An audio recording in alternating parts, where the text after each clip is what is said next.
Hey everyone, welcome to this weekly Sidereal astrology forecast for the week of February 7th through the 13th of 2022. All right, so this week we have not a whole lot going on astrologically, but quite the supportive week astrologically. We've got Mercury now direct, and so things moving forward, I think, with the routines collectively, anything we've been mulling over the previous few weeks now are likely getting implemented with more clarity and more forward movement direction. But this week we do come into it in the first quarter phase, which is usually where we come to our first challenges of the lunar cycle.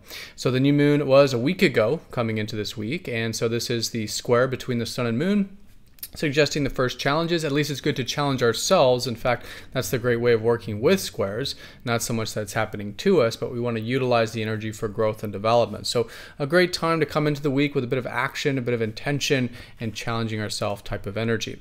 But the aspects this week, we do have around Tuesday, we have Mars trining up to Uranus. So early part of the week, maybe a bit of confidence, assertiveness, maybe more of that individual self-expression coming through when we're taking action. So a bit of support from that fire energy of Mars and that electricity of Uranus in good harmony.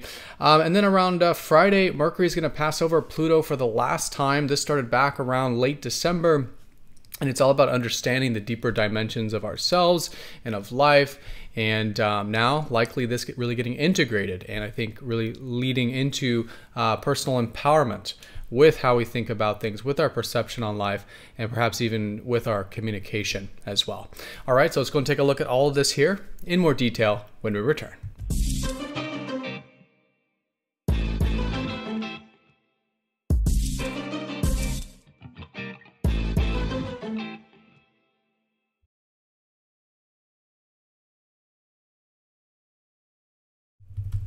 Alrighty, so here is the sky for this week. Again, this will be for February 7th, Monday, through February 13th, Sunday of 2022.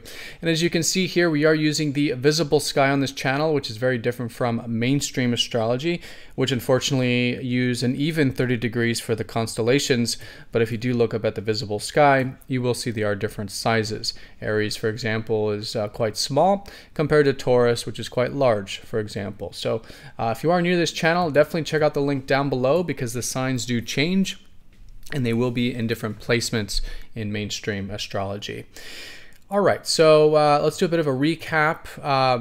Coming into this week, again, first quarter phase of the lunar cycle, good to challenge ourselves, to integrate things, especially in the context of any new perceptions we had from the new moon a week ago. So the new moon is the time of new beginnings, but this is really where they start to get grounded and implemented. And the sun in Capricorn suggests that the main focus has been and can continue to be this week on what we can really do that we know will take time and perseverance, right? So both Saturn, where the sun's next to, and Capricorn are all about that long road. And so it's a great week, as it has been good, for challenging ourselves to take time, patience, discipline, maybe productivity, accomplishment, right? This kind of a thing with this particular placement. But we do have a lot in the fire sign of Sagittarius, Mercury now direct here, suggesting again more of that forward movement with the day-to-day and with just what we're thinking about. And so Mercury's of course still in a shadow, so it's still a process, but things starting to move forward. And again, I think it is a forward moving type of week in that sense. And a lot of this does have to do with our perceptions on life, how we think about things, what are we open-minded about or optimistic about, which is Sagittarius. Or more fundamentally, what is it that spirits us? What is our spirit guiding us towards? That fire. This is all very good to cultivate, not just because Mercury's here, but Venus and Mars as well. So Venus is of course direct now, and so valuing and enjoying these more expansive energies of Sagittarius, and sometimes either mentally, Sagittarius rules philosophy, astrology, right side of the brain things, but also sometimes quite literally a bit of adventure. And so enjoying that and connecting in our relationships in that way is continuing to be good with that placement. But Mars here is also interpersonal as well. And again, Mars trining Uranus we'll talk about, but there is that fire. And so in this sense, yeah, a bit of that adventure, willing to expand our mental and literal horizons. Is likely how we're taking action collectively. At least it's good to do so. And yeah, just being open-minded and adventurous I think is a great way of utilizing all these placements here. All right, so quite straightforward in terms of the energy coming into the week, and also quite straightforward in terms of the aspects. As you can see, really just two main aspects this week: Mars trine Uranus and that Mercury over Pluto for the last time of this cycle. So let's go ahead and break it down first for Monday. So Monday, the moon will be in Aries, and so the theme is, again, great for that action and initiative. Aries is all about thrusting forward, taking initiative with things, and this will likely be the theme of the week, is cultivating a bit of that assertion, initiative, and independence in our lives. So good for anything like that. And I would say even into the early part of Tuesday, as well as the moon will be transitioning from Aries into Taurus on Tuesday.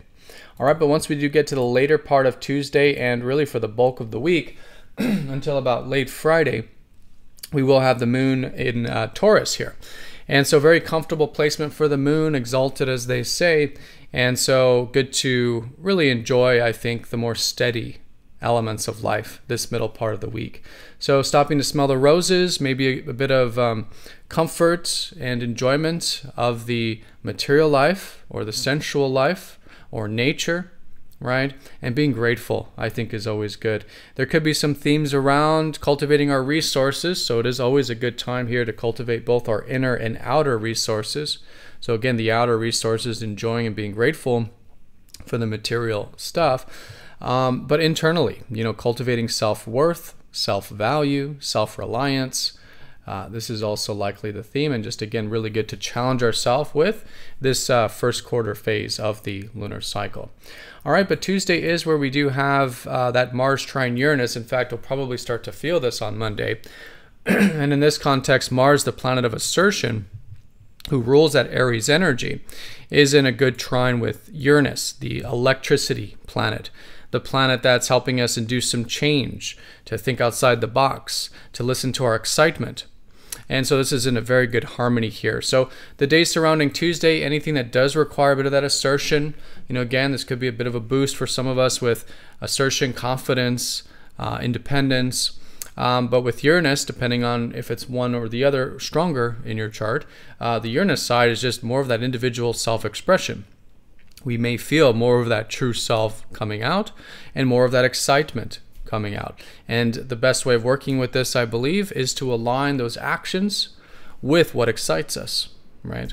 And with challenging some of our own status quo, maybe getting outside that comfort zone, right? Having some new experiences, or again, just being guided to new and different things and new and different experiences. And again, that is where the excitement often lies.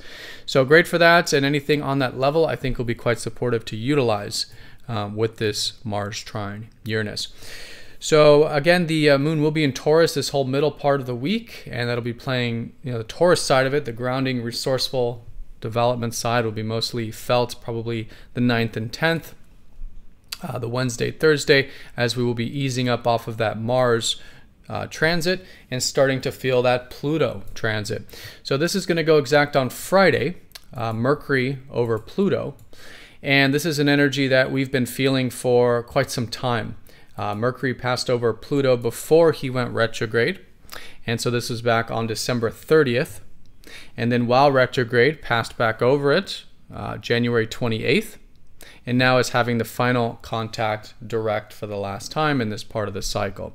So this is all about Mercury, the planet of our mind, and understanding, contacting Pluto, what we could say is the ruler of the underworld, the deeper world, the deeper life, right? And so it has had that definitely connotation, and I would say all through December as well, because we had that Scorpio Ophiuchus cycle. That was also the eclipse cycle, so there's a lot of deep stuff coming up. And so this is really the tail end of a lot of that deeper energy. Now that Mercury contacts Pluto, of course Venus and Mars will contact Pluto a bit later here, but yeah, nonetheless, this is a beautiful step in the right direction with understanding and being aware of that deeper dimension. And I think much more clearly now that we've had the retrograde and this is the final contact. So anything that again does involve that deeper mind, it could be simple, like maybe researching things, right? Uncovering deep things, psychology perhaps, anything, hidden, or occult or esoteric, it's a good time to utilize this kind of stuff. We have that collective ability to uncover truth. There might even be some truths uncovered collectively. But on a personal development level, this is great for seeing, of course, the deeper side of ourselves and our shadows, let's say. And so Mercury helps us work with all this. And so it's likely a nice step in the right direction around Friday. It could be finalizing anything you've been feeling on this level since late December and integrating into what is likely empowerment. At the end of the day, Pluto is about reclaiming our power and being aware of where maybe we've given away our power. And Mercury is helping us understand more of that. And, we can give our power away to fear. We can give our power away to certain situations. In Sagittarius, to certain perceptions, right? But whatever it is for you personally, again, seeing the, the deeper side of ourselves. Where are we afraid? Where are we maybe giving away our power? And reclaiming that really our power cannot be taken away. And, it's about connecting to that inner core. The power of the self inwardly, the true self that we always have. So nice step in the right direction with that, and again quite transformative with our perception of the deeper world, and perhaps even with anything mental or communicative. Again, especially if there's been anything mental you've been doing since that later part of December, or communicative in your life, this could be the cultivation of a lot of that. All right, so that's a very powerful conjunction, quite neutral in nature, leaning towards a more challenging side, as you can probably imagine, just because it's the Pluto energy, but it is the last contact, which usually is the one where we fully integrate the energy and start to feel the results of it, especially as we go through the weekend, probably starting to feel more of that empowerment, more of that post-transformation, post-deeper energy. All right, and so that's the aspects there for the week, and then the week does end with the later part of Friday and all of the weekend with the moon in Gemini.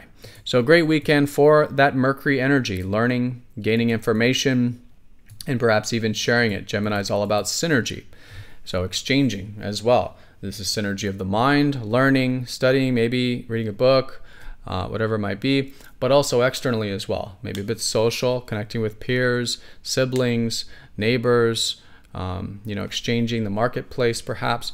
Anything that is about synergy, I think is great over the weekend.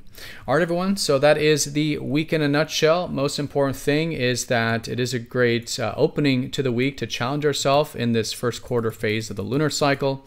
As we do go through the week, we'll notice more and more momentum, which is the gibbous phase of the lunar cycle, where the sun and moon are in trine, and that's where they'll be ending the week.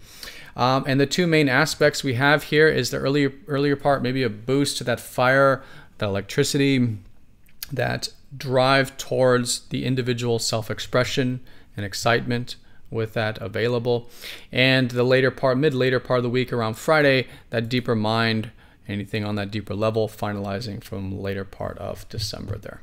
All right, so have a great week, everyone. Thank you so much for watching. Be sure to click the like button if you're watching this on YouTube. And if you're not yet signed up for MTZ Insiders, it is a free newsletter where you do get these videos released first before YouTube, and extra content not normally released on YouTube. So if you are not yet signed up, definitely check out the link down below for that. But have a great week, everyone. Thank you again, and I'll see you all next time for the next astrology forecast. Take care.